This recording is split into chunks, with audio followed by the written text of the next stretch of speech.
Okay दोस्तों, सो अब हम डिस्कस करेंगे अपना last quadrilateral, that means rhombus.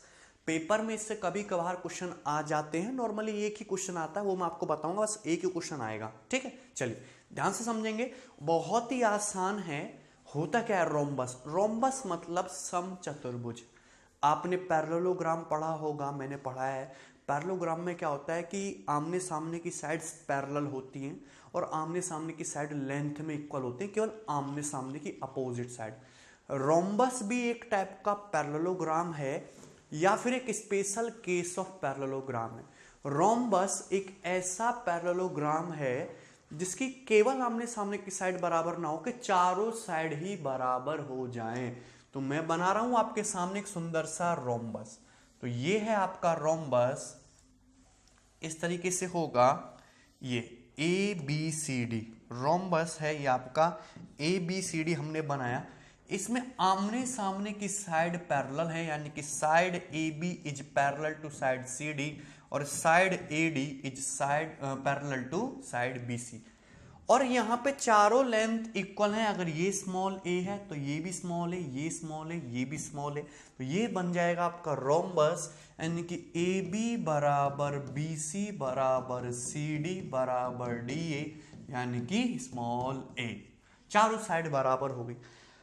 अगर ये तुम्हारा रोम्बस है, ये पैरेललोग्राम तो ही, तो आमने सामने के एंगल जाहिर सी बात है इक्वल होंगे। अगर ये एंगल थीटा है तो ये एंगल भी आपका थीटा होगा। अगर ये एंगल थीटा है तो जाहिर सी बात है ये एंगल 180 माइनस थीटा होगा। 180 माइनस थीटा है तो ये एंगल आपका 180 माइनस थीटा डिग्री का होगा। यानी कि इसमें आमने सामने के एंगल बराबर होते हैं। एंगल ए जो है एंगल सी के बराबर है और एंगल बी जो है वो आपका एंगल डी के बराबर है। एंगल ए एंगल सी के बराबर है, एंगल बी आपका एंगल डी के बराबर है। और रोम्बस के किन्हीं भी दो कॉन्जिक्यूटिव क्रमागत कोणों का योगफल 180 डिग्री है। कॉन्जिक्यूटिव एंगल्स इक्वल होते हैं। क्लियर है? कोई समस्या इसमें किसी को? यहां तक तो सारी बात समझ में आ रही है। दूसरी बात, एक खास बात मैं आपको बताना चाहूं, अगर मैं रोम्बस के दो डायगोनल बनाऊं तो एक डायगोनल तो आ गया ये आपका बी डी और दूसरा डायगोनल आ गया ये आपका डायगोनल ए सी। तो आप देख सकते हैं कि दो डायगोनल जो हैं रोम्बस के, डायगोनल ये आपका B D and second diagonal A C, दोनों की लेंथ अलग अलग है। एक बड़ा है एक छोटा है। रोम्बस के डायगोनल लेंथ में इक्वल नहीं होते। A C is not equal to B D. Rhombus के डायगोनल्स जो होते हैं not in equal in length. Diagonals are not equal. ठीक है, डायगोनल्स बराबर नहीं होते। ऐसा क्यों होता है वो भी मैं आपको बताऊंगा। अगर आप ट्राइंगल एबीडी, त्रिभुज एबीडी को देखो, त्रिभुज एबीडी ये साइड स्मॉल है ये साइड स्मॉल है, बीच का एंगल थीटा, कोसाइन रूल लगाओगे डायगोनल बीडी निकल के आएगा। ट्राइंगल एबीसी को ध्यान से देखो, त्रिभुज एबीसी को, ये साइड स्मॉल है ये साइड स्मॉल है, ये तो बात ठीक है, लेकिन बीच का एंगल कितना है? 180 minus theta degree. 180 minus theta है, यहां पे थीटा था तो कोसाइन रूल लगाओगे तो अलग अलग वैल्यू निकल के आएगी डायगोनल की, क्योंकि कॉस 180 माइनस थीटा निगेटिव हो जाएगा। जाहिर सी बात है कि अगर ये तुम्हारा थीटा एक्यूट है, 180 माइनस थीटा ऑब्टूस है, सो एंगल थीटा के सामने है डायगोनल बीडी और एंगल 180 माइनस थीटा के सामने है डायगोनल एसी। अगर यहां पे ये एंगल थीटा ये आपका एक्यूट हो रहा है, एक्यूट, और ये एंगल थीटा एक्यूट हो रहा है, और एंगल 180 माइनस थीटा ये क्या है आपका ऑब्टूस, आप यहां पे देख सकते हो। तो एंगल थीटा के सामने बीडी डायगोनल ये होगा छोटा और एंगल 180 माइनस थीटा ऑब्टूस एंगल के सामने ये डायगोनल एसी ये क्या होगा आपका बड़ा। दोनों डायगोनल छोटे बड़े होंगे। कोसाइन रूल से आप यहां पे आसानी से देख सकते हो। सिंपल सी बात है, ठीक है। इसमें जो मोटी मोटी बातें हैं आपको पता होनी चाहिए, मैं आपको जरूर बताऊंगा। मैं फिर से आपके सामने सुंदर सा रोम्बस बना रहा हूं, ध्यान से देखना। ये आपके सामने है एक रोम्बस, इस तरीके से हो गया आपका A B C D. Clear है? इसमें आमने सामने की साइड्स इक्वल हैं। ए बी जो है आपका सी डी के पैरेलल है और ए डी जो है बी सी के पैरेलल है। चारों लेंथ इक्वल है, स्मॉल ए स्मॉल ए स्मॉल ए स्मॉल ए। अब मैंने क्या खींचा, इसके दोनों डायगोनल मिला दिए। AC आपका ऑब्टूस एंगल के सामने है, 180 माइनस थीटा के सामने बड़ा होगा। BD आपका एक्यूट एंगल के सामने छोटा होगा। दोनों डायगोनल एक दूसरे को पॉइंट O पे काटते हैं। AC is not equal to BD। Clear है? कोई समस्या इसमें? चलिए, अगर मैं यहां पे ट्रायंगल्स के बारे में बात करूं, ट्रायंगल AOB और triangle COD, triangle AOB, triangle COD, triangle AOB, triangle COD, दोनों कॉन्ग्रुएंट ट्रायंगल हैं। कॉन्ग्रुएंट भी कैसे हैं पहले देखेंगे कि यहां पे लाइन CD लाइन AB के पैरेलल है, तो अगर ये एंगल आपका अल्फा है तो ये एंगल भी आपका अल्फा होगा, होगा कि नहीं? ये एंगल आपका अल्फा है तो ये एंगल भी कितना होगा आपका alpha. This angle is alpha, तो this angle is alpha. Clear है? आप देख सकते हैं यहां पे this angle is alpha, this angle is alpha. Clear है? कोई समस्या इसमें? ना, ये एंगल यदि आपका अल्फा है तो ये एंगल भी अल्फा होगा, ये एंगल अल्फा है तो ये एंगल भी अल्फा होगा। कैसे? ध्यान समझना, रोम्बस के जो दो डायगोनल हैं, रोम्बस के जो दो डायगोनल हैं वो वर्टेक्स एंगल को बाइसेक्ट करते हैं। मैं लिख रहा हूं कि डायगोनल, रोम्बस के जो डायगोनल हैं, diagonal bisect, diagonal bisect vertex angle, diagonal bisect vertex angle. Rhombus के जो डायगोनल हैं वो वर्टेक्स एंगल को क्या करेंगे? बाइसेक्ट करेंगे। अगर ये एंगल आपका अल्फा है, ये एंगल भी आपका अल्फा होगा, ये एंगल अल्फा है तो ये एंगल भी अल्फा होगा। क्लियर है? कैसे? आप ध्यान से समझेंगे। मैं आपको पहले दिखाना चाहूंगा triangle ACD, triangle ABC, triangle ADC, triangle ABC, दोनों ट्रायंगल कॉन्ग्रुएंट है। कैसे? ये साइड भी स्मॉल है, ये साइड भी स्मॉल है, ये साइड भी स्मॉल है, ये साइड भी स्मॉल है। ये एंगल अल्फा, ये एंगल अल्फा, जाहिर सी बात है ये एंगल भी अल्फा, ये एंगल भी अल्फा, दोनों इक्वल इक्वल होने चाहिए भाई। ये अल्फा, ये अल्फा, ये अल्फा, ये अल्फा, बराबर बराबर होगा। अरे क्लियर है कि नहीं? कोई समस्या इसमें? दोनों कॉन्ग्रुएंट सर्वांगसम त्रिभुज है। ये साइड स्मॉल है, ये साइड भी स्मॉल है। अगर मैंने थोड़ी देर के लिए इसको अल्फा मान लिया, ये साइड स्मॉल है तो ये भी तो अल्फा हो जाएगा ऑटोमेटिकली। ये अल्फा है, ये भी अल्फा होगा, ये अल्फा, ये भी अल्फा होगा। बाइसेक्ट कर रहा है, बाइसेक्ट कर रहा है। ट्रायंगल ACD को ध्यान से देखिए, ये साइड स्मॉल है, ये साइड स्मॉल है। अगर ये एंगल अल्फा तो ये एंगल भी अल्फा, ये अल्फा तो अल्टरनेट ये भी अल्फा और ये भी अल्फा, ये साइड स्मॉल है, ये साइड स्मॉल है, बाइसेक्ट कर रहा है। सिमिलरली अगर ये एंगल आपका थीटा है तो ये एंगल भी थीटा होगा, ये एंगल भी थीटा होगा, ये एंगल भी थीटा होगा। डायगोनल क्या करते हैं? उसके वर्टेक्स एंगल को बाइसेक्ट करते हैं। क्लियर है? कोई समस्या इसमें? चलिए, अगर हम यहां पे बात करें triangle AOB, triangle COD, triangle AOB, triangle COD, आमने सामने के जो दो ट्रायंगल है, triangle AOB, triangle COD, side small है, साइड स्मॉल है, अल्फा अल्फा, थीटा थीटा, ये वर्टिकली अपोजिट एंगल इक्वल, तो ट्रायंगल AOB, ट्रायंगल COD दोनों आपस में कॉन्ग्रुएंट सर्वांगसम हो गए। अगर सर्वांगसम हो गए तो अल्फा के सामने साइड DO और अल्फा के सामने साइड BO बराबर होना चाहिए, यानी कि DO बराबर किसके हो जाएगा? BO के बराबर BD/2, बराबर BD/2। अगर कॉन्ग्रुएंट है तो थीटा के सामने साइड CO और यहां पे थीटा के सामने साइड AO बराबर होना चाहिए, यानी कि CO बराबर AO बराबर AC/2, बराबर AC/2। यानी कि रोम्बस के जो डायगोनल्स हैं वो क्या करते हैं? एक दूसरे को बाइसेक्ट करते हैं। Diagonal bisect each other, rhombus के जो डायगोनल हैं एक दूसरे को बाइसेक्ट करते हैं, बाइसेक्ट ईच अदर, एक दूसरे को समद्विभाजित करते हैं। क्लियर है? सिंपल सी बात। लास्ट और सबसे इंपॉर्टेंट पॉइंट जो आपको जरूर पता होना चाहिए, ये जो ट्रायंगल ABD है, त्रिभुज ABD को ध्यान से देखो, त्रिभुज ABD, त्रिभुज ABD, ये क्या आइसोसेलेस ट्रायंगल है? ये साइड स्मॉल है, ये साइड स्मॉल है, और ये है AO, AO क्या तुम्हारा एंगल बाइसेक्टर है। ट्रायंगल ABD को ध्यान से देखिए, ये आइसोसेलेस ट्रायंगल, ये साइड स्मॉल है, साइड स्मॉल है, एंगल बाइसेक्टर है। एंगल बाइसेक्टर हम खींचेंगे तो ये तुम्हारा एल्टीट्यूड भी तो होना चाहिए अपोजिट साइड पे, यानी कि ये एंगल कितने का बनेगा? 90 डिग्री का बनेगा। ये बात सबको समझ में आती है, यानी कि रोम्बस के जो डायगोनल है वो एक दूसरे को बाइसेक्ट करेंगे, but at 90 degree, bisect each other at 90 degree के एंगल पे एक दूसरे को बाइसेक्ट करते हैं। This angle is 90 degree. Clear है? इस बात को मैं और भी तरीके से कह सकता हूं, ट्रायंगल एबीडी को देखेंगे, ये 2 अल्फा, ये थीटा, ये थीटा, तो 2 अल्फा प्लस 2 थीटा बराबर कितना 180। सो अल्फा प्लस थीटा कितना आ गया 90 डिग्री। अल्फा प्लस थीटा 90, ये एंगल अल्फा, ये एंगल थीटा, सम 90 है, तो ये एंगल कितना बचेगा 90 डिग्री। अगर ये 90 डिग्री है तो जाहिर सी बात है this angle is again 90, this angle is again 90, this angle is again 90, यानी कि रोम्बस के डायगोनल एक दूसरे को 90 डिग्री के एंगल पे बाइसेक्ट करते हैं, जो कि बहुत इंपॉर्टेंट बात थी, आपको पता होनी चाहिए। ठीक है, क्लियर है, कोई समस्या इसमें? चलिए आगे देखेंगे नेक्स्ट और वेरी इंपॉर्टेंट पॉइंट। ठीक, चलो ये तो थी रोम्बस के बारे में बातें, आप सबको पता भी होंगी।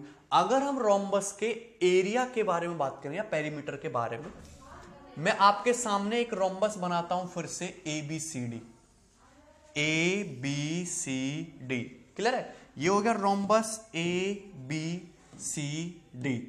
इसमें आमने सामने की साइड पैरेलल है, चारों लेंथ इक्वल है, दिस इसके पैरेलल है और ये आपका इसके पैरेलल है।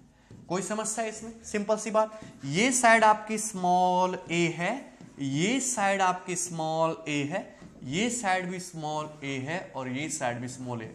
तो अगर रोम्बस के पेरीमीटर की बात करें तो किसी भी क्वाड्रिलेटरल का पेरीमीटर क्या होता है, उसकी चारों भुजाओं का सम, यानी कि 4a 4a हो जाएगा perimeter, a plus a plus a plus a।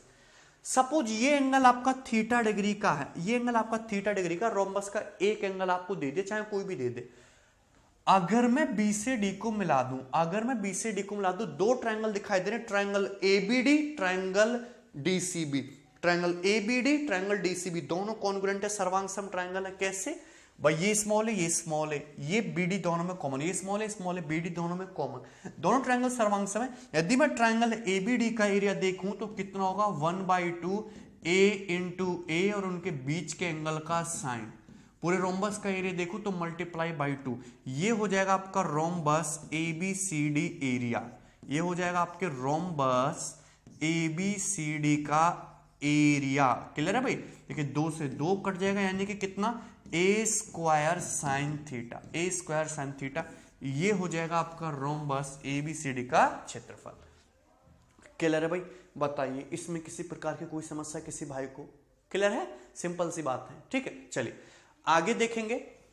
Next और वेरी इंपॉर्टेंट चीज, मैंने आप सभी लोगों को बताया कि जो रोम्बस के जो डायगोनल हैं वो 90 डिग्री के एंगल पे काटते हैं। मैंने आपको ये एक इस तरीके से एक रोम्बस तैयार करके दिया, ठीक, ABCD, ABCD, और ये हो गया आपका डायगोनल AC, ये हो गया आपका डायगोनल BD, और एक दूसरे को पॉइंट O पे काटते हैं। This angle is 90 degree. Diagonal AC की लेंथ को मैंने मान लिया ये D1 है, डायगोनल BD की लेंथ को मैंने मान लिया ये D2 है। क्लियर है? मैंने आपको एक चीज बताई थी कि किसी भी पैरेललोग्राम के यदि दो डायगोनल D1 और D2 हो, यदि किसी पैरेललोग्राम के दो डायगोनल D1 D2 हो तो उस पैरेललोग्राम का एरिया होता है 1/2 D1 D2 और उनके बीच के एंगल का साइन, यानी कि sine theta. 1/2 D1 D2 sine theta, यही बताया था हमने, 1/2 D1 D2 sine theta. Clear है? कोई डाउट? ये किसी क्वाड्रिलेटरल के ट्रू है, पैरेललोग्राम का area 1/2 D1 D2 sine theta.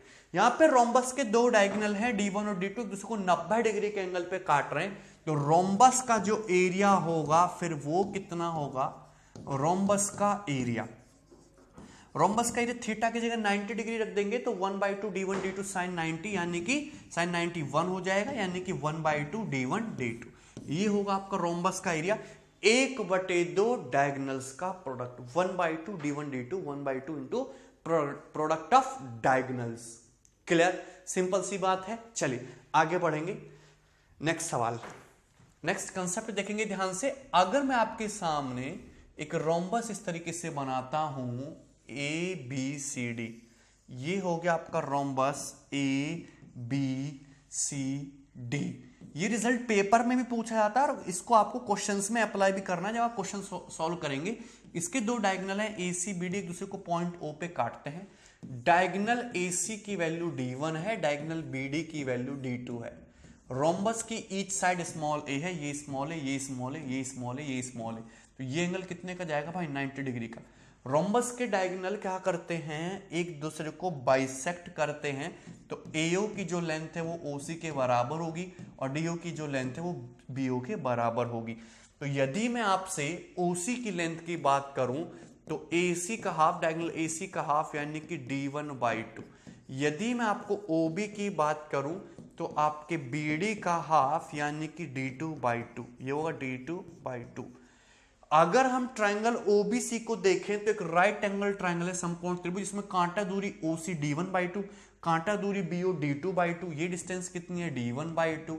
ये डिस्टेंस कितनी है, d2/2। हमेशा इसी तरीके से कॉम्बिनेशन बनेगा, डायगोनल्स का हाफ कर देंगे, आपको एक राइट एंगल ट्राइंगल मिलेगा और आप उसमें पाइथागोरस थ्योरम लगाएंगे। राइट एंगल ट्राइंगल बीओसी में यदि आप पाइथागोरस लगाओगे तो d1/2 का स्क्वायर प्लस d2/2 का होल स्क्वायर बराबर किसके आएगा, आपका a स्क्वायर के बराबर। किसके होगा, आपका a स्क्वायर के। क्लियर है भाई। तो यहां से d1 square plus d2 square बराबर किसके होगा, 4a square. 4a square, d1 square plus d2 square किसके इक्वल होगा, 4a स्क्वायर। क्लियर, सिंपल सी बात, बहुत ही बढ़िया कंसेप्ट है, आपको पता होना चाहिए रोम्बस के बारे में। ये और ये हमेशा हाफ हाफ हो जाएंगे, डायगोनल बीडी का हाफ, डायगोनल एसी का हाफ, और इसमें पाइथागोरस लगेगी। तो d1 square plus d2 square बराबर किसका आएगा, 4a स्क्वायर के। क्लियर है भाई। चलिए आगे बढ़ेंगे और एक और इंपॉर्टेंट बात जानेंगे रोम्बस के बारे में कि रोम्बस की जो चारों साइड होती है वो लेंथ में इक्वल होती है। अगर हम रोम्बस की चारों साइड्स के मिड पॉइंट को मिलाएं तो क्या बनेगा, ठीक है। अच्छा, पहले मैं आपको जनरल बातों से बताता हूं कि कोई भी क्वाड्रिलेटरल लूं, अगर मैं कोई भी क्वाड्रिलेटरल लूं, अगर मैं कोई भी जनरल क्वाड्रिलेटरल लूं, ठीक है, कोई भी जनरल क्वाड्रिलेटरल, अगर मैं इस किसी भी क्वाड्रिलेटरल के मिड पॉइंट्स को मिला दूं, चाहे कैसा भी क्वाड्रिलेटरल हो, मैंने ये ले लिया, मैंने ये क्वाड्रिलेटरल ले लिया इस टाइप से, अगर मैं इसके मिड पॉइंट को मिलाऊंगा तो जाहिर सी बात है दूसरा क्वाड्रिलेटरल बन जाएगा उसके मध्य बिंदुओं को मिला के। तो क्वाड्रिलेटरल के हम मिला रहे हैं मिड पॉइंट्स को, मिड पॉइंट्स को हम मिला रहे हैं। तो किसी भी क्वाड्रिलेटरल के मिड पॉइंट्स को मिलाने से जो नया क्वाड्रिलेटरल बनेगा वो हमेशा पैरेललोग्राम होगा, पैरेललोग्राम होगा। ये बात सभी को पता है, ये बात सभी को पता है, वो हमेशा समांतर चतुर्भुज होगा। क्लियर है। दूसरी बात, आगे बढ़ते हैं, यदि हम देखें स्क्वायर, यदि हम किसी भी स्क्वायर के मिड पॉइंट्स मध्य बिंदु को मिलाएं तो हमको अगेन एक स्क्वायर वर्ग मिलेगा, ये बात भी सभी को पता है, और एरिया हाफ हो जाएगा उस स्क्वायर का। यदि हम इसके बाद देखें रेक्टेंगल, यदि हम किसी रेक्टेंगल के मिड पॉइंट्स को मिलाएं, रेक्टेंगल के मिड पॉइंट्स को मिलाएं तो आपको मिलेगा फिर रोम्बस। रेक्टेंगल के मिड पॉइंट को मिलेगा मिलाने से रोम्बस, और उसके बाद भी देखते हैं रोम्बस, रोम्बस के मिड पॉइंट को मिलाने से मिलेगा आपको रेक्टेंगल। ये बात बहुत इंपॉर्टेंट है, पेपर में पूछी जा सकती है। देखिए, रेक्टेंगल के मिड पॉइंट्स को मिलाने से तो मिलेगा रोम्बस, और रोम्बस के मिड पॉइंट्स को मिलाने से मिलेगा आपको रेक्टेंगल। अगर आप किसी पैरेललोग्राम के मिड पॉइंट्स को मिलाते हैं तो अगेन आपको एक मिल जाएगा पैरेललोग्राम। क्लियर है, सिंपल सी बात है, ये सारी बातें पेपर में वन लाइनर क्वेश्चन में प्री में या मेंस में पूछी जा सकती हैं। क्लियर है। तो हम बात करने वाले हैं रोम्बस के मिड पॉइंट्स को मिलाने से रेक्टेंगल कैसे बनता है। ठीक है, चलिए सपोज कि हमारे पास एक रोम्बस है, इस तरीके से ABCD बड़ा सा बनाते हैं, ये हो गया rhombus ABCD। So this is A, ये B हो गया, ये C हो गया और ये D हो गया, रोम्बस ABCD। क्लियर। चलिए, हमने इसके दो डायगोनल खींचे, आपके डायगोनल AC, सॉरी डायगोनल नहीं खींचने, आपको डायगोनल नहीं खींचने, इसमें खींचना क्या है, आपको इसके मिड पॉइंट्स को मिलाना है, रोम्बस के मिड पॉइंट्स को मिलाना है। क्या फिगर बनेगा वो देखते हैं। तो रोम्बस के साइड AB का मिड पॉइंट हो गया P, BC का मिड पॉइंट Q, CD का मिड पॉइंट R और AD का मिड पॉइंट इस तरीके से S। हमने इस तरीके से मिला दिया, ये PQRS को इस तरीके से हमने मिला दिया। तो देख सकते हैं एक नया क्वाड्रिलेटरल बन गया सुंदर सा PQRS। मिड पॉइंट्स को मिलाने से क्या बन गया, PQRS। एंड मैं कह रहा हूं कि PQRS is a rectangle, PQRS एक आयत है। क्लियर, कैसे है अब ये ध्यान से समझना। PQRS एक रेक्टेंगल है, चलिए अगर मैं आपका सपोज डायगोनल एसी को मिला दूं, डायगोनल एसी को यदि मैं थोड़ी देर के लिए इस तरीके से मिला देता हूं, डायगोनल एसी को ध्यान से देखना, डायगोनल एसी को ट्राइंगल एबीसी, त्रिभुज एबीसी में ऑब्जर्व करो, त्रिभुज एबीसी में, ट्राइंगल एबीसी में ऑब्जर्व करो, तो ट्राइंगल एबीसी में जब आप ऑब्जर्व करोगे तो ये साइड AB का मिड पॉइंट है P, साइड BC का मिड पॉइंट है Q, तो मिड पॉइंट थ्योरम से जो PQ की लेंथ है, PQ की लेंथ है वो AC का हाफ आएगी, डायगोनल AC का हाफ आएगी, डायगोनल AC का हाफ। सिमिलरली ट्राइंगल ADC में ऑब्जर्व करो, AD का मिड पॉइंट S है, CD का मिड पॉइंट R है, तो मिड पॉइंट थ्योरम से RS की वैल्यू AC का हाफ आएगी, यानी कि PQ जो है RS के इक्वल आ गया। यानी कि जो नया क्वाड्रिलेटरल बन रहा है इसमें आमने सामने की साइड्स इक्वल है, PQ बराबर RS, ये तो मुझे पता चल गया। क्लियर है, सिंपल सी बात ना। अब ध्यान से सुनना, सपोज मैंने दूसरा डायगोनल मिलाया, इस रोम्बस का दूसरा डायगोनल BD को मिलाया, मिला सकते हैं। अगर हम यहां पे ऑब्जर्व करें ट्राइंगल CDB, त्रिभुज CDB, CD का मिड पॉइंट R और CB का मिड पॉइंट Q, तो मिड पॉइंट थ्योरम से जो RQ की लेंथ है वो डायगोनल BD का हाफ होगी, डायगोनल BD बाई 2। क्लियर है। और ट्राइंगल ABD में ऑब्जर्व करो, ये इसका मिड पॉइंट है S, साइड AB का मिड पॉइंट है P, तो PS की वैल्यू भी BD का हाफ होगी, यानी कि इस क्वाड्रिलेटरल PQRS में आमने सामने की साइड ये जो PS है ये इक्वल आएगी तुम्हारी QR के। तो आमने सामने की साइड इक्वल तो है, ये पैरेललोग्राम तो हो गया कंफर्म। क्लियर है। लेकिन ध्यान से देखो, क्या आपका AC तो BD के बराबर नहीं है? AC तो BD के बराबर नहीं होता रोम्बस का, रोम्बस का AC तो BD के बराबर नहीं होता, डायगोनल AC BD बराबर नहीं होता, यानी कि PQ और RS तो आपस में इक्वल हैं, पर RQ और PS आपस में इक्वल हैं, पर ये चारों लेंथ आपस में इक्वल नहीं। PQ जो है RS के बराबर है, RQ जो है PS के बराबर है, पर ये चारों लेंथ आपस में बराबर नहीं है, तो ना तो ये रोम्बस है ना ये स्क्वायर है। अब देखिए ध्यान से, सभी लोगों को पता है कि रोम्बस के जो डायगोनल एक दूसरे को 90 डिग्री के एंगल पे काटते, this angle will be 90 degree, ये एंगल कितने का होगा? 90 डिग्री का। अगर देखिए ये मिड पॉइंट थ्योरम से हमने क्या बनाया था, ये मिड पॉइंट थ्योरम से ये जो लाइन होगी आपकी इसके पैरेलल होगी, और ये लाइन इसके पैरेलल होगी, ये लाइन इसके पैरेलल होगी, ये लाइन इसके पैरेलल होगी, ठीक है ना। आप समझना है ध्यान से यहाँ पे, ठीक। चलिए, और ये तीनों आपस में पैरेलल होंगी। आप सभी लोगों को एक बात पता है कि सपोज आपकी दो लाइन इस तरीके से हैं, इनके बीच में सपोज 90 डिग्री का एंगल बन रहा है, 90 डिग्री का एंगल बन रहा है। अगर मैं इसके पैरेलल यहाँ पे खींच दूं, इसके पैरेलल यहाँ पे खींच दूं, ये पैरेलल है, ये पैरेलल हैं, देख सकते हैं। तो ये जो एंगल है ये भी कितने का जाएगा? फिर 90 डिग्री का जाएगा, 90 डिग्री का जाएगा। ये देखिए डायगोनल BD पैरेलल RQ, ये देखिए diagonal AC parallel PQ, angle 90 है तो this angle should be 90, this angle should be 90। बात आई ना समझ में सबको? अगर ये एंगल 90 है तो दिस एंगल शुड बी 90, ये एंगल भी 90 हो जाएगा, हर एंगल 90 का हो जाएगा। अब तो 90 क्लियर है कि नहीं? Good out. Okay, diagonal BD के पैरेलल है RQ, AC के पैरेलल है तुम्हारा PQ, ये 90 तो ये 90। क्लियर है? कोई समस्या इसमें किसी को? सो बहुत आसान सी चीजें हैं, ये 90 हो गया। तो अगर चारों एंगल 90 के हैं, आमने सामने की साइड ही केवल बराबर है, तो PQRS क्या बनेगा? हमेशा एक रेक्टेंगल, हमेशा एक आयत बनेगा। क्लियर है? सिंपल सी बात है। बाकी सारी चीजों से जो कॉम्बिनेशन बनता है वो भी मैंने आपको सिखाया है। चलिए, एक चीज मैं आपको और बता देता हूं जिससे कि आपको याद रहेगा। सपोज आपके सामने एक रेक्टेंगल है, रेक्टेंगल ABCD, एक आयत है। ABCD क्या है? एक रेक्टेंगल है ABCD, आमने सामने की साइड इसमें बराबर हैं, ईच एंगल इज 90 90 90 90। क्लियर है? चलिए अब ध्यान से समझना, AB का मिड पॉइंट है P, BC का मिड पॉइंट है Q, CD का मिड पॉइंट है R, AD का मिड पॉइंट है S।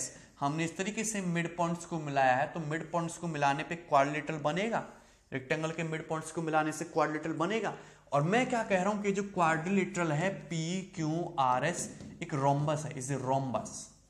PQRS एक रोम्बस है। क्लियर है? PQRS क्या है? आपका एक रोम्बस है। ठीक है, ध्यान से समझना कैसे रोम्बस कैसे है। अगर मैं ये मिड पॉइंट है भाई, ये अगर तुम्हारा स्मॉल l है, ये भी मैंने स्मॉल l मान लिया, ये भी मैंने स्मॉल b मान लिया, ये भी हमने स्मॉल b मान लिया, सपोज ये भी स्मॉल b हो गया, ये भी b हो गया, ये l हो गया, ये l हो गया, तो राइट एंगल ट्रायंगल दिखाई दे रहे हैं, कॉर्नर पे same to same congruent. Right angle triangle दिखाई दे रहे हैं कॉन्ग्रुएंट, ये सब चारों कॉन्ग्रुएंट है तो इनके हाइपोटेन्यूज भी बराबर होंगे, यानी कि इस क्वाड्रिलेटरल की चारों साइड इक्वल आ गई, चारों साइड इक्वल आ गई। क्लियर है, चारों साइड इक्वल आ गई। अब हम बात करते हैं इस एंगल की, क्या ये एंगल 90 डिग्री का है? ये सब एंगल, ये सब एंगल, ठीक है। चलिए ना, अब ध्यान से देखें ना, अगर हम इसकी बात करें तो एल और बी, दिस एंगल, ना तो ये एंगल 45 है ना ये एंगल 45 है, दोनों इक्वल इक्वल है। ये अल्फा, ये अल्फा, ये अल्फा, ये अल्फा, तो बीच वाला एंगल 180 माइनस 2 अल्फा जाएगा भाई। यहां पे ये ट्रायंगल डी एस आर और सी क्यू दोनों कॉन्ग्रुएंट है, ये वाले, ये वाले, ये एंगल भी अल्फा, ये एंगल भी अल्फा, इधर ये एंगल भी अल्फा, उधर ये एंगल भी अल्फा, बट कोई भी इनमें से 45 डिग्री नहीं है, क्योंकि अगर 45 हो जाएगा तो एल को बी के बराबर होना पड़ेगा, एल को बी के बराबर होना पड़ेगा, जो कि है नहीं, लंबाई चौड़ाई अलग है ना, ये 45 है ना ये 45 है, तो इनका सम कभी भी 90 नहीं आएगा, यानी कि 180 माइनस 2 अल्फा कभी भी 90 डिग्री नहीं है। अगर 90 डिग्री नहीं है, ना ये 90 है, तो ना फिर ये 90 होगा, ना ये 90 होगा, ना फिर ये 90 होगा। दैट मीन्स ये क्या बनेगा, हमेशा एक रोम्बस बनेगा, क्योंकि चारों साइड तो बराबर हैं, पर कोई भी एंगल 90 डिग्री का इसमें नहीं है। क्लियर है, कोई समस्या? तो ये सारी चीजें हैं, आपको पता होनी चाहिए, ठीक। आपको मैंने एक बात और बताई थी कि याद रखना है कि पैरेललोग्राम के यदि हम एंगल बाइसेक्टर खींचे समांतर चतुर्भुज के, तो क्या बनेगा, एक रेक्टेंगल बनेगा। अगर हम रोम्बस के एंगल बाइसेक्टर खींचे तो क्या बनेगा, ये आप सोचना, ठीक है। चलिए अब हम करेंगे रोम्बस पे रिलेटेड क्वेश्चंस। ओके, अब हम करेंगे रोम्बस पे questions. If PQRS is a rhombus and angle SPQ 50 degree, तब एंगल RSQ की वैल्यू कितनी होगी? तो पहले हम बनाते हैं एक रोम्बस, इस तरीके से आपका एक रोम्बस होगा, इसमें एंगल SPQ 50, तो पहले मैं इस तरीके से बना लेता हूं, SPQ PQRS, ये बन गया आपका रोम्बस ना। तो ये एंगल SPQ है, ये एंगल आपको 50 डिग्री का गिवन है, दिस इज 50 डिग्री, ठीक है ना, एक्यूट एंगल होगा। आपसे पूछा एंगल RSQ, मतलब S से Q को इस तरीके से मिलाना पड़ेगा, और ये एंगल आपसे पूछा एंगल RSQ, ये एंगल कितने डिग्री का होगा? देखते ही आंसर बता देख सकता हूं, 65 डिग्री, 65 डिग्री। आपको पता होना चाहिए रोम्बस की चारों साइड्स बराबर होती हैं, और रोम्बस के जो डायगोनल होते हैं वो वर्टेक्स एंगल को बाइसेक्ट करते हैं, समद्विभाजित। अगर ये एंगल 50 डिग्री का है तो पहली बात तो ये भी पता होनी चाहिए थी कि एंगल 50 डिग्री का होगा। ये दोनों साइड इक्वल है, तो दोनों एंगल 65 65 के हो गए, तो ये एंगल आपका कितने का आ गया, 65 डिग्री का। या फिर अगर ये एंगल 50 डिग्री का है तो कंप्लीट ये एंगल कितने का हो जाएगा, 130 डिग्री का, क्योंकि ये पैरेलल लाइन है, दोनों पैरेलल है, 50 तो 130, ये एंगल बाइसेक्टर है तो हाफ हाफ, ये एंगल कितने का बचा, 65। कुछ करने की जरूरत ही नहीं, आसान सवाल था। सवाल नंबर 40, ये इंपॉर्टेंट क्वेश्चन है और ये बढ़िया सवाल है, लॉजिकल, ध्यान से समझना। The locus of A point in rhombus ABCD which is equidistant from A and C। आप इस क्वेश्चन को करने से पहले एक बात ध्यान से समझो कि सपोज आपके पास एक लाइन है इस तरीके से AC, आपके पास एक लाइन है इस तरीके से AC, मैंने इस लाइन AC का परपेंडिकुलर बाइसेक्टर खींचा इस तरीके से, ये परपेंडिकुलर बाइसेक्टर हो गया, मतलब ये इसको बाइसेक्ट भी कर रहा है, ये ABC है, मतलब ये बाइसेक्ट भी कर रहा है लाइन AC को, AB बराबर BC, और परपेंडिकुलर है। तो अगर मैं इस परपेंडिकुलर बाइसेक्टर पे कहीं भी कोई पॉइंट P ले लूं, उस पॉइंट P से मैं A और C को मिला दूं, लाइन के एंड पॉइंट्स को मिलाऊं, तो दो ट्रायंगल दिखाई देंगे, triangle PBA, triangle PBC। AB की वैल्यू BC के बराबर, PB दोनों में कॉमन, दोनों ही 90 डिग्री के, तो दोनों ट्रायंगल कॉन्ग्रुएंट सर्वांगसम बनेंगे हमेशा, यानी कि PA की वैल्यू हमेशा PC के बराबर होगी, PA की वैल्यू हमेशा PC के बराबर होगी। यानी कि किसी भी लाइन पे यदि मैं इस तरीके से परपेंडिकुलर बाइसेक्टर खींचूं और उस लाइन पे कहीं भी कोई पॉइंट P ले लूं, उस पॉइंट P की दोनों लाइन के एंड पॉइंट से जो दूरियां होती हैं वो क्या होती हैं, हमेशा इक्वल होती हैं, बराबर होती हैं। तो यही लॉजिक यहाँ पे लगना है कि आपका इस तरीके से है एक रोम्बस, ये हो गया रोम्बस आपका ABCD। So this is your rhombus ABCD, ठीक है भाई, ये हो गया आपका रोम्बस ABCD। ये बात सभी को समझ में आती है, ठीक है। अब इसमें ये हो गया आपका डायगोनल AC। क्वेश्चन में पूछा उस पॉइंट का लोकस बताओ जो diagonal which is equidistant from A and C, point A और पॉइंट सी से इक्वल डिस्टेंस पर हो, पॉइंट ए और पॉइंट सी से इक्वल डिस्टेंस पर। तो पॉइंट ए और पॉइंट सी से इक्वल डिस्टेंस पर जो पॉइंट होगा, जाहिर सी बात है वो तुम्हारा एसी का मिड पॉइंट होगा ओ। सभी को पता है कि तुम्हारा डायगोनल बीडी जो है वो इसी पॉइंट ओ से पास होके जाएगा। ये एंगल कितने का जाएगा तुम्हारा 90 डिग्री का। क्लियर है? अब हमारी बात ध्यान से सुनना, आपको इस पॉइंट का लोकस बताना है जो ए और सी से इक्वल दूरी पर हो। तो ये जो ओ है ये इक्वल दूरी पर है, लेकिन अगर बात करो तो तुम्हारा एओ की वैल्यू ओसी के बराबर है। तो ये जो लाइन है तुम्हारी डीओ चाहे ओबी, ये जो डीबी है लाइन, ये जो लाइन डीबी है ये तुम्हारी एसी की परपेंडिकुलर बाइसेक्टर है। आप देख सकते हैं एसी की लाइन है, डीबी क्या इसकी परपेंडिकुलर बाइसेक्टर 90 डिग्री के एंगल पे तो है और बाइसेक्ट भी कर रही है। तो इस लाइन बीडी पे, डायगोनल बीडी पे मैं कहीं भी कोई पॉइंट पी ले लूं, उसकी हमेशा ए और सी से दूरियां क्या रहनी है, बराबर रहनी है। आप देख सकते हैं दूरियां हमेशा बराबर रहेंगी, यानी कि उस पॉइंट पी का जो लोकस होगा वो क्या होगा, डायगोनल बीडी होगा। डायगोनल बीडी पे कहीं भी चले जाओ आप, उसकी पॉइंट ए और पॉइंट सी से दूरी हमेशा बराबर होंगी। क्लियर? कोई समस्या इसमें? से बहुत आसान और लॉजिकल सवाल था। आगे बढ़ेंगे, सवाल number 41, important question. In a rhombus A B C D angle A बराबर 60। रोम्बस में 60 डिग्री एंगल एक स्पेशल केस होता है, समझना। हमने एक रोम्बस बनाया आपके सामने ए बी सी डी, और इसमें बोल दिया कि भैया एंगल ए जो है ये आपका 60 डिग्री का है, ठीक है।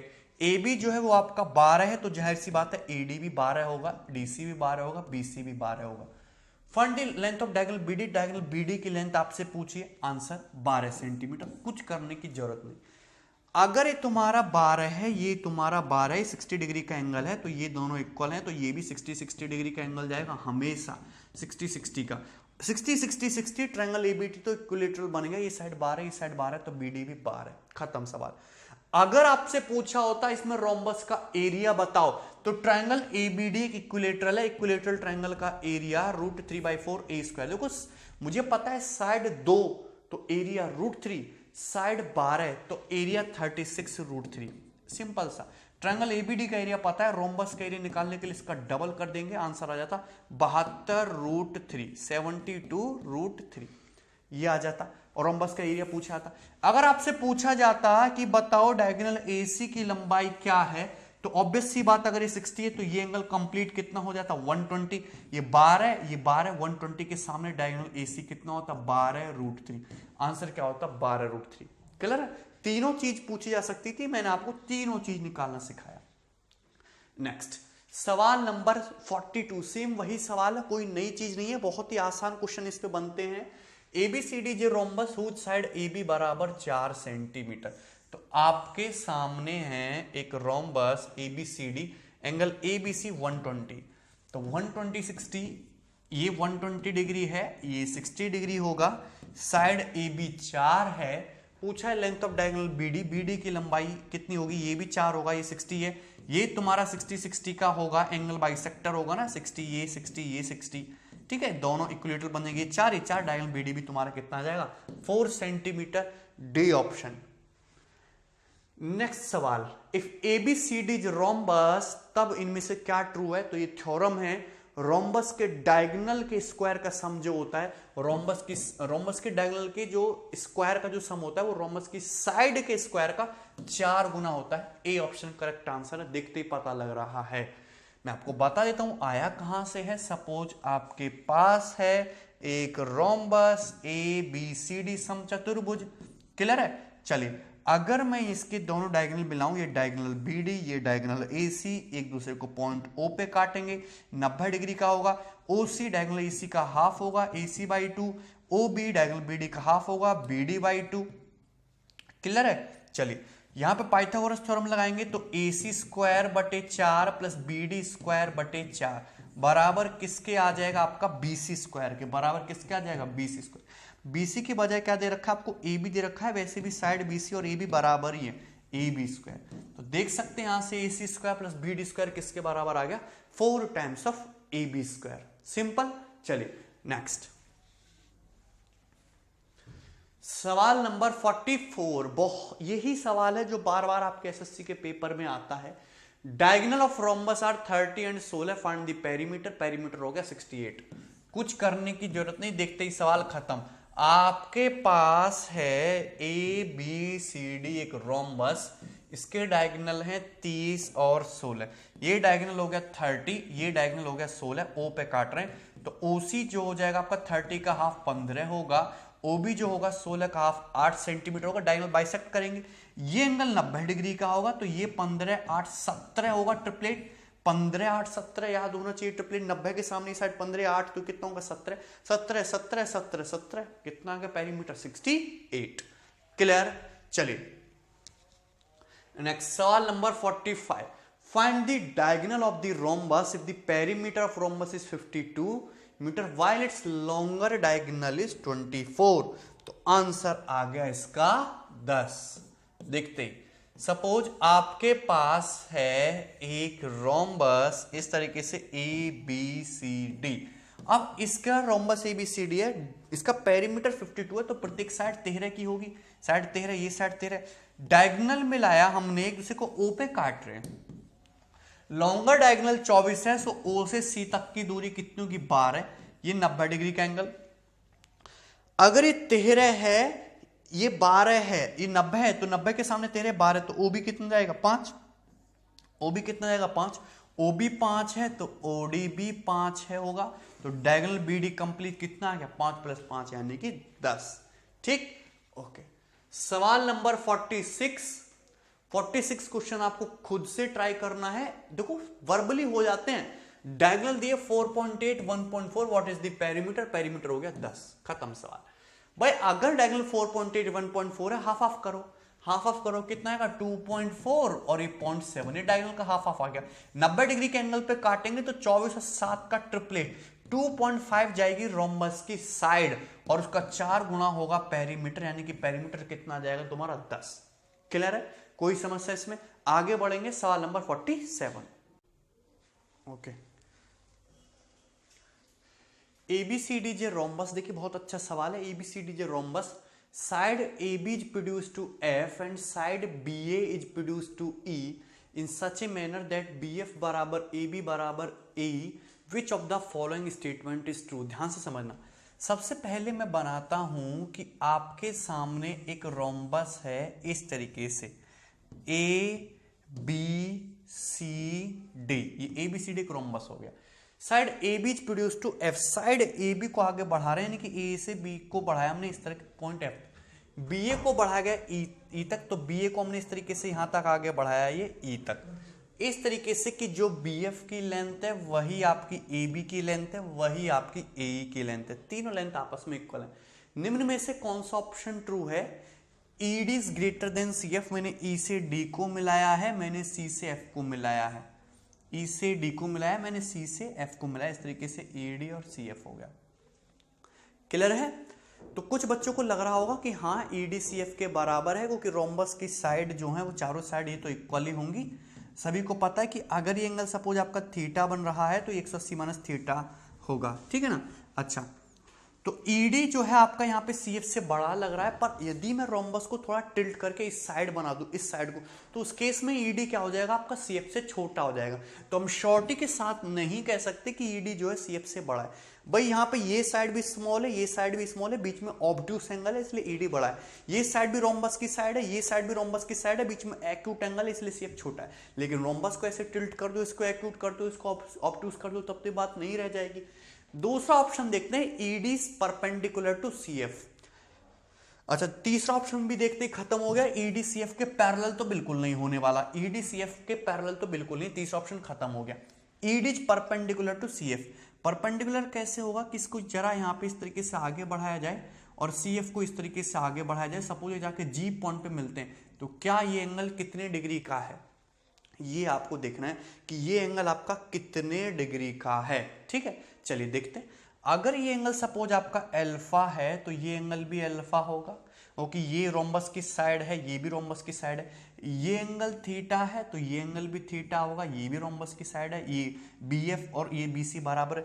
अल्फा अल्फा ये एक्सटीरियर एंगल कितना हो जाएगा 2 अल्फा, थीटा थीटा ये एक्सटीरियर एंगल कितना हो जाएगा 2 थीटा हो जाएगा। अब ABCD क्या है? रोम्बस, ये 2 अल्फा और 2 थीटा क्या है? कॉन्जिक्यूटिव एंगल, इनका सम कितना होना चाहिए 180। सो 2 अल्फा प्लस 2 थीटा बराबर 180, यानी कि अल्फा प्लस थीटा की वैल्यू कितनी जाएगी 90 degree. Alpha plus theta 90 degree जाएगा। ट्रायंगल EGF, त्रिभुज EGF को ध्यान से देखिए, ये अल्फा ये थीटा, इनका सम 90 डिग्री है, तो इस ट्रायंगल का थर्ड एंगल कितना होना चाहिए 90 डिग्री होना चाहिए, यानी कि ED और CF एक दूसरे पर परपेंडिकुलर है। ये आंसर आपका ट्रू हो गया। ये बहुत अच्छा सवाल है, पेपर में पूछा जा सकता है। रोम्बस पे ED क्या होगा आपका परपेंडिकुलर होगा, CF हमेशा 90 डिग्री का एंगल बनेगा। थर्ड ऑप्शन फिर आपका ये डी ऑप्शन ट्रू हो ही नहीं सकता। ठीक, चलिए आगे सवाल number 48, important question. Perimeter of a rhombus is 2p। तो पहले हम बनाते हैं इस तरीके से एक सुंदर सा पेरीमीटर ABCD रोम्बस। इसका पेरीमीटर 2p है, तो प्रत्येक साइड p2p का बाई 4 करेंगे, p/2 p/2 p/2 p/2 होगी प्रत्येक साइड। पेरीमीटर टोटल कितना हो गया 2p। ठीक है, sum of length of diagonal is m। इसके रोम्बस के दो डायगोनल हैं D1 और D2, इनका सम कितना है वो है आपका स्मॉल m। आपसे पूछा है कि रोम्बस का एरिया क्या है। रोम्बस का एरिया तो 1/2 D1 D2 होता है। D1 D2 का प्रोडक्ट चाहिए हमको, क्या करना पड़ेगा दोनों तरफ से स्क्वायर। यदि मैं इसका स्क्वायर करूं तो D1 square plus D2 square plus 2D1 D2 किसके इक्वल जाएगा m स्क्वायर के इक्वल जाएगा। यहां से अगर देखेंगे तो ये D1 square plus D2 square यानी कि डायगोनल का स्क्वायर। सभी को पता है कि रोम्बस के दो डायगोनल होते हैं, O पे इस तरीके से काटेंगे, ये D1/2 जाएगा डायगोनल OC, ये D2/2 जाएगा डायगोनल OB। तो दोनों डायगोनल के स्क्वायर का सम यानी कि D1 square plus D2 square बराबर उनके स्क्वायर का सम बटे 4 बराबर किसके हो जाएगा P स्क्वायर बटे 4 के। ये बात समझ में आई आपको भाई। ये दोनों डायगोनल एक दूसरे को 90 डिग्री के एंगल पे काटेंगे। राइट एंगल ट्रायंगल COP दिख रहा है, ये डायगोनल D1/2 ये D2/2 और ये तुम्हारी रोम्बस की साइड है P/2। तो D1 स्क्वायर बटे 4 D2 स्क्वायर बटे 4 बराबर किसके हो जाएगा P स्क्वायर बटे 4 के। तो मैं यहां से कह सकता हूं कि D1 square plus D2 square 4 हटा दो, किसके बराबर है P स्क्वायर के। किसके बराबर है P स्क्वायर। तो P square plus 2D1 D2 बराबर M स्क्वायर। सिंपल सी बात। P स्क्वायर को हम यहां पे ले आते हैं तो निगेटिव हो जाएगा। डायगोनल का प्रोडक्ट का ट्वाइस आ गया हमारे पास। रोम्बस का एरिया क्या होता है 1/2 D1 D2। तो दोनों तरफ क्या करना पड़ेगा आपको 4 से डिवाइड करना पड़ेगा। सो 1/2 D1 D2 किसके बराबर आ गया 1/4 M square minus P square, जो कि रोम्बस का एरिया है। 1/2 D1 D2 बराबर 1/4 M square minus P square. Clear है, सिंपल सी बात। ये आपको पता होना चाहिए कि रोम्बस के डायगोनल 90 पे काटेंगे। बहुत सारे सवाल आपके इसी बात से खत्म होते हैं। ठीक, चलिए सवाल नंबर 49, बहुत easy question. Perimeter of a rhombus is 100, one of the diagonal is 14, find its area. खत्म सवाल, कुछ नहीं है। ये है आपका क्या है, ये एक रोम्बस है जिसका पेरीमीटर 100 है, ABCD मान लेते हैं। तो प्रत्येक साइड कितनी होगी इसकी 25। एक डायगोनल इसका 14, मैंने B से D को मिलाया और A से C को O पे काट रहे हैं। तो डायगोनल BD छोटा है, मैंने इसको 14 मान लिया, तो OB कितना होगा 7 होगा। 7 होगा, डायगोनल BD को 14 मान लिया। ये 90 डिग्री का एंगल है 90 का, 90 के सामने 25 इस साइड 7, तो OC कितना हो जाएगा तुम्हारा 24। 24 7 25 ट्रिपलेट होता है, ये 24 है, तो पूरा कंप्लीट डायगोनल AC ये भी 24 24 48 हो जाएगा। अगर आपसे रोम्बस का एरिया पूछा है तो एरिया क्या होता है 1/2 product of diagonals. Diagonal AC 24 plus 24 48 है, डायगोनल BD 14 है, 2 से 7 14 बार, क्या गया आंसर 336, यानी कि C ऑप्शन आपका करेक्ट आंसर है। बहुत आसान सवाल है सारे। Next question number 50। Question number 50 very easy. Perimeter of rhombus is 48 and one of the obtuse angle is twice its acute angle, find its area. हम करा चुके हैं सवाल को। अगर आपके पास इस तरीके से एक रोम्बस दिखाई दे ABCD और ये बोला जाए कि एक ऑब्टूस एंगल इसके एक्यूट एंगल का डबल है, कहने का मतलब है कि ये एंगल थीटा, ये एंगल 2 थीटा, ऑब्टूस एंगल जो है एक्यूट एंगल का डबल है ना। तो यानी कि इन दोनों का सम तो फिर 180 होना चाहिए। कॉन्जिक्यूटिव एंगल है, सम तो 180 होगा। और थीटा बराबर फिर कितना आएगा 60 डिग्री, यानी कि तुम्हारा 60 डिग्री, ये कितना आएगा आपका 120 डिग्री। 60 120 बहुत स्पेशल बात होती है। रोम्बस का पेरीमीटर 48 है, तो रोम्बस की प्रत्येक साइड 12 12 12 12 होगी। अगर मैं डायगोनल बीडी को मिला दूं थोड़ी देर के लिए, तो एंगल 60 डिग्री का, ये 60 है, ये भी 60 होगा, ये भी 60 होगा। तो रोम्बस का एरिया निकालना है आपको, तो इस ट्रायंगल एबीडी का एरिया, इक्विलेटरल ट्रायंगल है, एरिया क्या होगा, देखो साइड 12 है, तो एरिया ट्रायंगल एबीडी का 36√3, रोम्बस का एरिया उसका डबल 72√3। ठीक है, फॉर्मूला लगाना ही नहीं है, सिंपल सी बात। ठीक है, चलिए सवाल नंबर 51, अच्छा क्वेश्चन है, ध्यान से समझना। ठीक है, अब जितने क्वेश्चन है अच्छे हैं। Find the area of rhombus whose 3 vertices lie on the circumference of a circle and fourth vertex is on the center of circle। Circle की रेडियस दी है 14 सेंटीमीटर।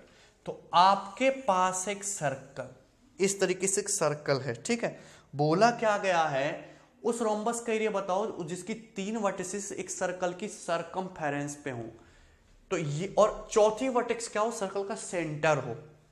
तो रोम्बस बनेगा कैसे, सर्कल का सेंटर O, ये रोम्बस एक vertex भी है, तो रोम्बस आपका कुछ इस तरीके से बनेगा, इस तरीके से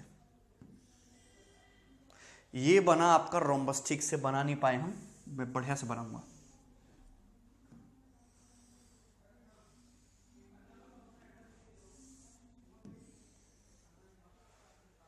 नहीं बना, ये हो गया सर्कल का सेंटर O। ठीक है, सर्कल भी मिट गया हमारा, तो ये हो गया सर्कल कंप्लीट। और यहां पे हमने बना दिया, ये बन गया आपका रोम्बस। अब देखिए सुंदर सा दिख गया रोम्बस सभी को। सर्कल का सेंटर क्या है, ये आपका O पॉइंट है। इस तरीके से आपका रोम्बस बनेगा। मुझे बताइए इसके अलावा कोई पॉसिबिलिटी है क्या रोम्बस बनने की, क्योंकि चारों साइड इक्वल भी तो करनी है, और आपको एक, यदि सेंटर बोला तो एक साइड तो आपको रेडियस के बराबर लेनी पड़ेगी। तो ये भी रेडियस लिया, ये भी रेडियस लिया, ये भी रेडियस, ये भी रेडियस। कैसे, ध्यान से समझेंगे। अगर रोम्बस की ये साइड तुम्हारी रेडियस है यानी कि 14 है, तो ये भी तो 14 होगा, ये भी तो 14 होगा। यहां से यहां तक को मिलाएंगे तो ये भी तो 14 जाएगा, ये भी तो रेडियस 14 जाएगी, ये भी तो रेडियस 14 जाएगी। क्लियर है भाई। अल्टीमेटली है क्या कि दो इक्विलेटरल ट्रायंगल को रख दिया गया चिपका के, दो इक्विलेटरल ट्रायंगल को रख दिया गया चिपका के, रोम्बस बन के तैयार हो गया आपका। ठीक है ना। रोम्बस का एरिया आपसे पूछा, बहुत आसान सवाल है। देखिए 14 है, ये 14 है, ये 14 है, ये 14 है, ये 14 है, ये साइड भी 14 है आपकी। ठीक है, चल आपसे एरिया पूछा है, तो देखो इक्विलेटरल ट्रायंगल की साइड है कितनी, 14। इक्विलेटरल ट्रायंगल की साइड 2 हो तो एरिया कितना आता है, √3। अगर साइड 14 है 7 गुना, तो एरिया कितना आएगा, 49√3। ये इक्विलेटरल ट्रायंगल, इसका एरिया आ गया। रोम्बस का एरिया इसका डबल होगा, यानी कि कितना, 98√3। खत्म। क्लियर, सिंपल सा सवाल था। आगे बढ़ेंगे, सवाल नंबर 52। ये बहुत अच्छा क्वेश्चन है, इसको ध्यान से समझना। One diagonal of a rhombus is 42 centimeter and perimeter is 140 centimeter. Find the radius of circle inscribed in the rhombus. rhombus के अंदर जो सर्कल बनेगा, जो inscribed होगा, उसकी रेडियस क्या होगी। चलिए सबसे पहले हम बनाते हैं एक रोम्बस। ये बनाया हमने एक रोम्बस सुंदर सा, ये हो गया, जिसका पेरीमीटर है 140। ये हो जाएगा आपका रोम्बस ABCD, रोम्बस ABCD। अब इसके अंदर एक सर्कल इनस्क्राइब्ड है, मतलब एक सर्कल इस तरीके से खींचा गया है कि उस सर्कल जो रोम्बस की चारों साइड्स को इस तरीके से इंटरनली टच करता है, तो ये हो जाएगा आपका सर्कल। कोई समस्या नहीं है। रोम्बस का पेरीमीटर 140 है, तो रोम्बस की प्रत्येक साइड 35 35 और 35 होगी। सो रोम्बस की प्रत्येक साइड ये 35 35 35 होगी। अब बताइए इसमें किसी को कोई समस्या। चलिए find the radius of circle. इसके अंदर जो सर्कल ये जो बना है, इसकी रेडियस निकालिए। सपोज सर्कल का सेंटर है ये O, रोम्बस का एक डायगोनल 42 दिया है, तो मैंने रेडियस निकाली है। A से O को मिलाया, O से B को मिलाया। ये एंगल कितना जाएगा आपका, 90 डिग्री का जाएगा। ये एंगल कितने का जाएगा आपका, 90 डिग्री का। कैसे भाई, तुम्हारा डायगोनल AC तो है, इसको तुम आगे बढ़ाओगे तो इस तरीके से डायगोनल AC, ये BO डायगोनल BD तो है, इसको आगे बढ़ाओगे डायगोनल BD, दोनों डायगोनल एक दूसरे को 90 डिग्री के एंगल पे काटते हैं, तो 90 डिग्री के एंगल पे काट रहे हैं, यही तुम्हारे सर्कल का सेंटर O है। ऑब्टूस एंगल के सामने का डायगोनल बड़ा होता है, AC 42 सेंटीमीटर दिया है, चलो ये मैंने 42 मान लिया, A से O तक, फिर AC 42 मान लिया, सो A से O तक कितना होगा तुम्हारा 21, कितना होगा ये 21, कितना हो गया आपका 21, क्लियर है। अगर ये 21 है, ये 35 है, 90 डिग्री, 7 पंजे 35, 7 21, तो 7 चौक 28, ये मैटर नहीं करता, कहीं भी लिख लो, ये 21 है, 28 है, 35 है, वैसे 28 आपका ये वाला होगा और 21 आपका ये वाला होगा, ऐसे लिख देते हैं। 28 है और ये आपका 21 है। कोई समस्या है इसमें किसी को? अगर ये 90 है, ऑब्टूस एंगल के सामने ये डायगोनल जो तुम्हारा 28 हो गया, ये हाफ, और ये कितना है आपका 21, क्लियर है भाई? कोई समस्या इसमें? 7 21, 7 चौक 28, 7 पंजे 35 ट्रिपलेट होता है। बट आपको तो रेडियस निकालनी है, यही यहाँ पे खतरनाक है, रेडियस कैसे आएगी? ये एंगल 90 डिग्री का, ये सर्कल है, सर्कल रोम्बस के अंदर इंस्क्राइब्ड है, ये टचिंग पॉइंट है, सेंटर से यदि मैं इसको मिलाऊंगा टेंजेंशियल पॉइंट को, तो ये एंगल कितने डिग्री का जाएगा? 90 डिग्री का। और मैंने आपको एक चीज बता रखी है कि यदि किसी भी राइट एंगल ट्रायंगल में हाइपोटेन्यूज पे परपेंडिकुलर डालोगे, तो उस परपेंडिकुलर की जो लेंथ है, यानी कि सर्कल की जो रेडियस है, वो कैसे कैलकुलेट करोगे? लेग्स का प्रोडक्ट, यानी कि 21 इंटू 28 और बटे हाइपोटेन्यूज यानी कि 35, 7 या 21, 7 पंजे 35, R बराबर 84 बटे 5 यानी कि 16.8 सेंटीमीटर, ये आ जाएगी आपकी सर्कल की रेडियस 16.8। क्लियर है? किसी को कोई समस्या? बहुत आसान सवाल है। 35 या 28 है, ये 21 है, तो रोम्बस पे ये जो तुम्हारा ये होगा ना, साइड पे ये परपेंडिकुलर बनेगा 90 डिग्री के एंगल, राइट एंगल ट्रायंगल है ही, तो रेडियस की जो वैल्यू होगी 21 गुणा 28 बटे 35 कितना आएगा? 16.8 सेंटीमीटर। सिंपल। आगे बढ़ेंगे। सवाल नंबर 53 इंपॉर्टेंट क्वेश्चन है, कई बार आया है। If A square and a rhombus stand on the same base and between two parallel lines, then the ratio of their areas of square and rhombus is। आपके पास है एक स्क्वायर एक rhombus जो same base पे है। अब square की भी चारों साइड बराबर होती है, जैसे मैंने स्क्वायर बनाया ABCD, अगर ये स्क्वायर है तो इसकी चारों साइड बराबर होंगी, AB BC CD DA सब ये बराबर होगा। अगर मैं इसी बेस पे, बेस AB पे ही एक रोम्बस बनाने की कोशिश करूंगा, तो उस रोम्बस की साइड भी AB के बराबर ही होंगी। हमको रोम्बस थोड़ा सा टिल्ट होता है, रोम्बस की अदर साइड भी AB के बराबर रखनी, तो रोम्बस ऐसे बनेगा। ये रोम्बस जो बनेगा ना, ये आपका ऐसे बनेगा भाई, ये बनेगा आपका रोम्बस। क्योंकि अगर मैं रोम्बस को दिखाऊं कि ये ABPQ आपका रोम्बस है, ABPQ रोम्बस है, तो रोम्बस की साइड भी AB के बराबर ही रखनी थी, तो इसलिए मुझे इसे टिल्ट करना पड़ा। क्योंकि अगर मैं इसको पूरा यहां तक ले जाऊंगा तो ये राइट एंगल ट्रायंगल बन जाएगा, हाइपोटेन्यूज थोड़ा बड़ा हो जाएगा। अगर मैं रोम्बस को यहाँ पे इस तरीके से ये बनाता, तो ये क्या ऑब्वियसली बड़ा हो जाता, साइड आपकी AB से बड़ी हो जाती।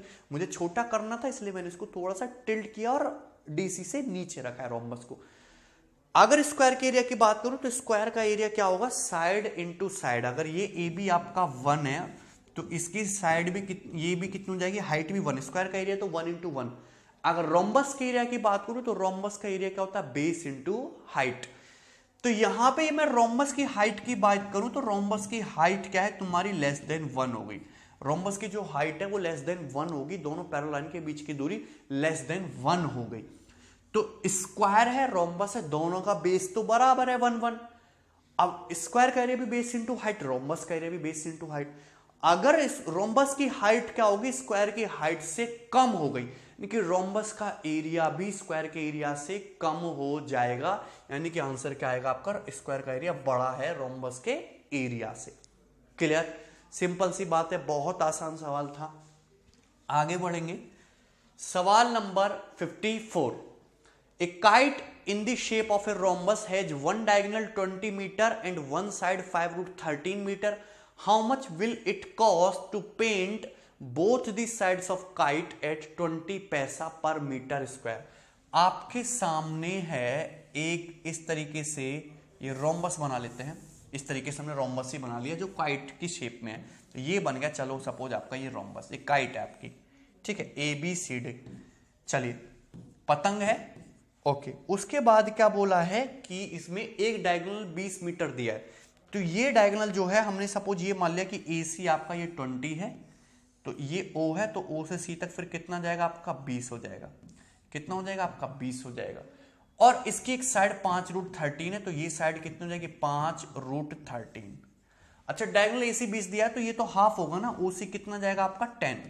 कितना हो जाएगा आपका 10 हो जाएगा। क्लियर है भाई, कितना हो जाएगा आपका 10। कोई समस्या इसमें किसी को? AOB 10 और OC भी 10, AC 20 हो गया। ओके, क्या बोला इसमें? How much will it cost to paint both the sides of kite at 20 paisa पर मीटर स्क्वायर। देखो डायगोनल है, 90 डिग्री के एंगल पे तो काटेंगे, ये 90 है। अच्छा, ये 5√13 है। 10 को मैं ऐसे नहीं लिख सकता, 5 दूनी 10, 5 यहां भी है, 5 यहां पे भी है, तो इस साइड में भी 5 आएगा। ये √13 है, ये 2 है, तो ये साइड कितनी होनी चाहिए फिर तुम्हारी? 3 होनी चाहिए। 3 होनी चाहिए। 2 का देखो 5 5 5 आएगा ही आएगा। 2 का स्क्वायर 4, 3 का स्क्वायर 9, 4 + 9, तभी तो √13 आएगा। सीधा करो, कैलकुलेशन नहीं करनी है। 5 5 5 √13 है, 2 है, तो कितना आएगा तुम्हारा 3। क्लियर? 90 डिग्री का एंगल है। अगर मैं इस रोम्बस के या इस काइट के एरिया की बात करूं, तो काइट का एरिया होगा 1/2 प्रोडक्ट ऑफ डायगोनल। ये डायगोनल AC आपका 20 है, ये डायगोनल BD आपका 15 + 15 यानी कि 30 है। ठीक है, ये ठीक है। लेकिन आपसे क्वेश्चन में पूछा क्या? क्वेश्चन में ये पूछा है काइट को दोनों साइड से पेंट करने में 20 पैसा पर मीटर स्क्वायर के हिसाब से कितना पैसा लगेगा। अब ये जैसे आपकी काइट है, ये आपकी काइट है, इसका ये एरिया जो है कितना निकाला मैंने, ये इतना एरिया है। अब इस साइड से भी पेंट करना है, इस साइड से भी पेंट करना है, तो दोनों साइड पेंट करना है, यानी कि डबल एरिया पेंट करना है, तो मल्टीप्लाई बाई कितना करना पड़ेगा 2। अब पेंट करने पे खर्चा कितना आ रहा है? 20 पैसा पर मीटर स्क्वायर। 1 मीटर स्क्वायर में 20 पैसा, तो इतने मीटर स्क्वायर में कितने लगेंगे? 0.2 से मल्टीप्लाई करेंगे तो डायरेक्ट किस में आ जाएगा? रुपीज में।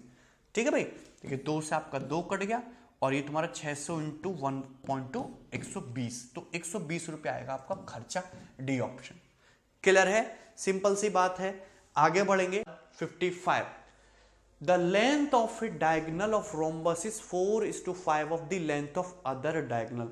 So आपके पास है एक रोम्बस, उसके 2 डायगोनल हैं ABCD, और उनकी लेंथ का जो रेशियो वो 4:5 है। डायगोनल AC बड़ा है, डायगोनल BD छोटा है, O पे काट रहे हैं।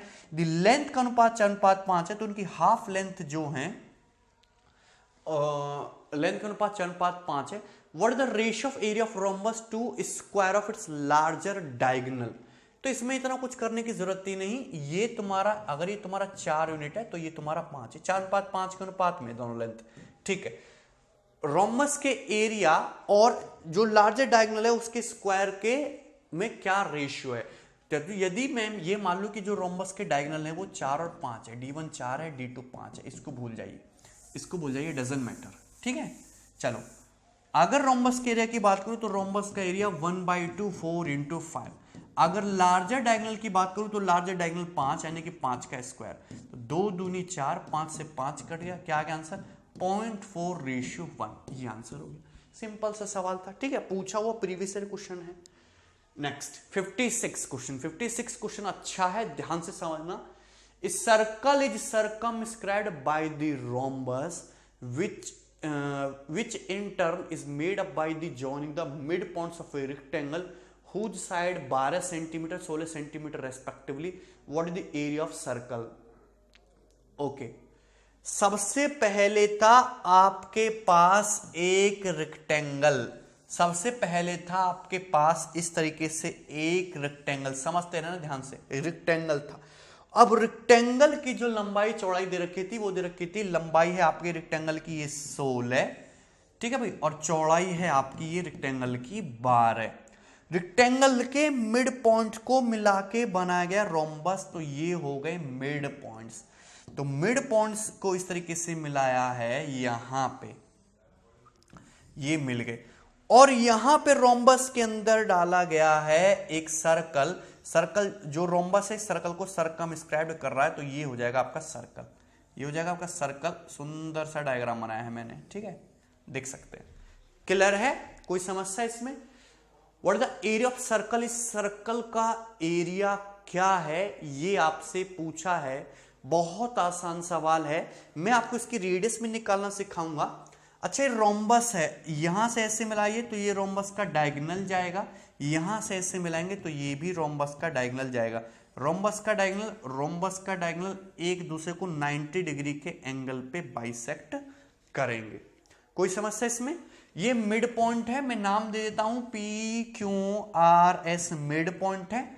और ये है तुम्हारा रेक्टेंगल ABCD। अगर मिड पॉइंट है तो ये लेंथ तुम्हारी अगर पूरी 16 है तो ये कितनी हो जाएगी 8। अगर मिड ये 12 है तो ये कितना हो जाएगा CQ, ये तुम्हारा 6 हो जाएगा। तो PQ कितना आ जाएगा तुम्हारा 10। तो रोम्बस की साइड तो निकाल ली मैंने 10, रोम्बस की साइड निकाल ली मैंने 10। यहां से यहां तक ये डिस्टेंस भी 6 होगी, यहां से यहां तक ये डिस्टेंस भी 8 होगी। आपको राइट एंगल ट्राइंगल दिख रहा है, आपको चाहिए सर्कल की रेडियस, कैसे निकालोगे? 6, 8, 10 राइट एंगल ट्राइंगल सबको दिखाई देता है, सर्कल का सेंटर है, सेंटर से यदि मैं इसको मिलाऊंगा टेंजेंशियल पॉइंट को तो ये एंगल कितने का जाएगा 90 डिग्री का, और ये रेडियस r होगी। राइट एंगल ट्राइंगल में हाइपोटेन्यूज पे परपेंडिकुलर डालोगे तो रेडियस की वैल्यू कैसे निकालोगे? फॉर्मूला होता है सिंपल सा, लेग्स का प्रोडक्ट यानी कि 6 × 8 बटे हाइपोटेन्यूज यानी कि 24/5। तो इस सर्कल की जो रेडियस होगी वो कितनी होगी 24/5।